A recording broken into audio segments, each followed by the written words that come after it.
బా అన్న ఎందుకు తీసుకుపోతున్నావే? పండక్కి బట్టలు లేకుండా ఉంటే షర్ట్ తీసుకుపోతాను రా. బా ఎంత పడింది నా? 500 పడిందిరా. ఆ రోడ్డు పక్కన బండి మీద 100 రూపాయలకి తెచ్చుకుంటా అన్నా, నువ్వు మళ్ళీ నాకు చెప్తా ఉన్నా ఇందాలని. నన్నే అంత మాట అంటావా? నీ సంగతి చెప్తా ఉండు, నేను నవ్వు అనుగుతుంది.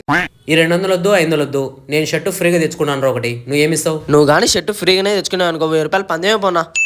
పక్కన షర్టు ఫ్రీగా తెచ్చుకుంటాను, పక్క ఇవ్వాల్సింది నువ్వు 1000 రూపాయలు. ఇస్తా. మాట తప్పావు కదా? మాట తప్పే వంశమే కాదన్నా మాది. అన్న క్యావెలింగ్ క్లైన్ లో బ్లూ షర్ట్ ఒకటి తిన్నా. అన్న ఎంతన్నా ఇది? ఇది 500 బ్రో, జస్ట్ 500. అన్న ఏంటన్నా 200 పెట్టుకొని షర్టు 500 అంటున్నావు?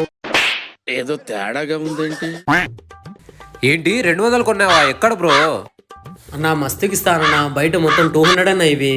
ఇది 200కి నాకే రాదు బ్రో, నీకెలా వస్తుంది? అన్న బయట 200 తెచ్చుకుంటాం మేము. ఇది కనుక 200కి వచ్చింది అనుకో, దీన్ని నీకు ఫ్రీగానే ఇచ్చేస్తాను. ఫ్రీగా ఇచ్చేస్తాను. మా దగ్గర 200 ఉంది, ఈ 200తోనే తీసుకొని వస్తాం షర్టు. తీసుకురాపో.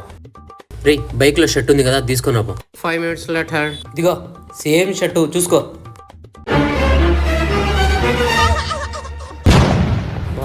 అడగకూడదు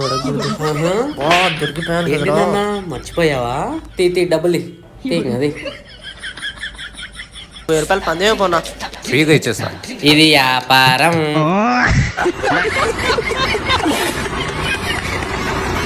మా ఛానల్ని సబ్స్క్రైబ్ చేసి మమ్మల్ని సపోర్ట్ చేయండి.